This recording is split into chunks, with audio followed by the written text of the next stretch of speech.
नाज़रीन, अदालतों में कुछ ऐसे केस होते हैं जिनकी बारे में जानकर बंदा देखकर बिल्कुल हैरान रह जाता है। 16 साल पुराना यहाँ पे केस है अदालत में, एंटी करप्शन कोर्ट में। उसके अंदर एक साहब जो है पहले मुद्दई थे, अब वो बन गए मुलज़म।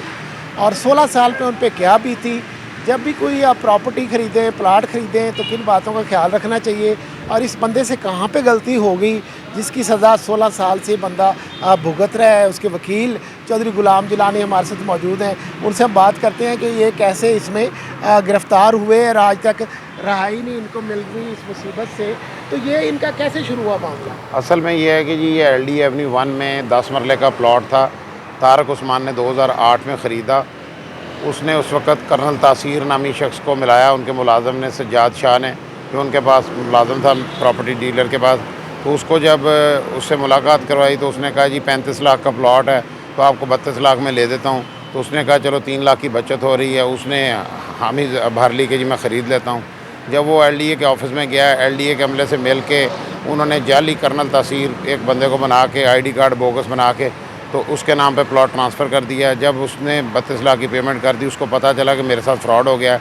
उसने थाना सिविल लाइन में मुकदमा दर्ज करवा दिया, आम पुलिस स्टेशन में, जबकि उसको एंटी करप्शन में कराना चाहिए था। अच्छा, इस प्लाट का पता ही नहीं चला कि ये किसका है, तो फिर उन्होंने कहा जी तुमने खुद ही जाली शायद फ़ाइल बना ली है और फ्रॉड तुम ही नहीं किया है, इसी वजह से मुलज़म बन गया। नहीं, असल में यह है कि एंटी करप्शन वालों को जब किसी को गिरफ़्तार करने में नाकाम रहे, असल मुलज़मों को कर्नल तासीर जो जाली बना था उसको आज तक नहीं पकड़ा। उसका ID कार्ड नंबर भी है लेकिन उसके बावजूद उसको नहीं पकड़ा, क्योंकि इसमें वो कर्नल नहीं है लेकिन जाली बना हुआ है। जाली बना। असल मालिक कर्नल तासीर ही था LDA के रिकॉर्ड में। और वो उसके नाम को इस्तेमाल करके उसके नाम को इस्तेमाल करके एक बंदे ने फ़ेक ID कार्ड से ट्रांसफ़र कर दिया। इसीलिए ये चाहिए कि जब प्रॉपर्टी ख़रीदी जाए या उसको ख़रीदना कोई चाहे तो नादरा से उसका ID कार्ड वेरीफाई कर ले, उसका घर का पता वेरीफाई करे, उसका रहन सहन देखे कि ये बंदा ही है जहाँ रहता है वहाँ पर यही है वो आदमी घर वाला। इस तरह तो कोई बंदा भी किसी की जगह जाली कार्ड बना कर ट्रांसफ़र करे, लोगों की जमा पूंजी लुट जाती है, सारी उम्र लोग मुकदमे में धक्के खाते हैं। अच्छा, फिर इसने पहले ये मुद्दई था तो फिर ये मुलज़म कैसे बना?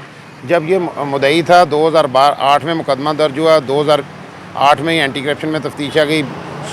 12 साल तक एंटी करप्शन ने तफ्तीश मुकदमा की। उस 12 साल के अंदर कि एंटी करप्शन को वो जाली कर्नल तासीर ना गिरफ़्तार करने की हिम्मत हुई, ना उसको तलाश करने की ज़रूरत उन्होंने की। अल्टीमेटली उन्होंने मुकदमे को ठिकाने लगाने के लिए मुद्दई को ही मुलज़म बना दिया।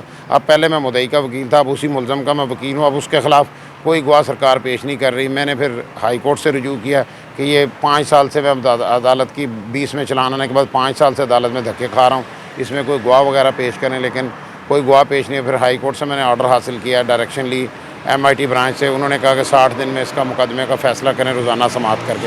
ये तो इसका बेचारे का 16 साल में बड़ा खर्चा हो गया। ज़ाहिरी बात है जी, 16 साल में वकीलों को फ़ीसें दी, अदालतों के खर्चे, आने जाने के खर्चे, अपने काम का हर्ज, एक पैसे भी गए 32 लाख, जलालत भी वो भुगत रहा है। और 24 थोड़े से लालच ने मरवा दिया। इसीलिए मैं ये कहता हूँ कि जी लालच में आने की बजाय हमेशा चीज़ तसल्ली करके कागजात, मलकियत, मालिक को, असल बंदे को तस्दीक करके लेनी चाहिए ताकि इस तरह के फ्रॉड से बचा जा सके। इसी तरह आइंदा भी जो आवाम में से लोग हैं वो इस तरह इन प्लाटों के लेन देन में, जाली मुकदमात में और जाली कार्रवाइयों में मुलव्वस ना हो और उनकी जमा पूंजी ना लुट सके। जी नाज़रीन, आपने देखा कि प्रॉपर्टी प्लाट ख़रीदते हुए कितना ध्यान रखना चाहिए, वरना ना सिर्फ आपका पैसा बर्बाद होता है, साथ में जो आपको दीगर मसाइल का सामना होता है, आपकी असल रकम भी गई, ऊपर से खर्चा 16 साल से। अब इस केस में जिस तरह ये बंदा जो है ख्वार हो रहा है, मुद्दई था, मुलज़म बन गया, लटका हुआ है, आता है हर डेट पे, और कितना इसकी जान के लिए वबाल बन गया है।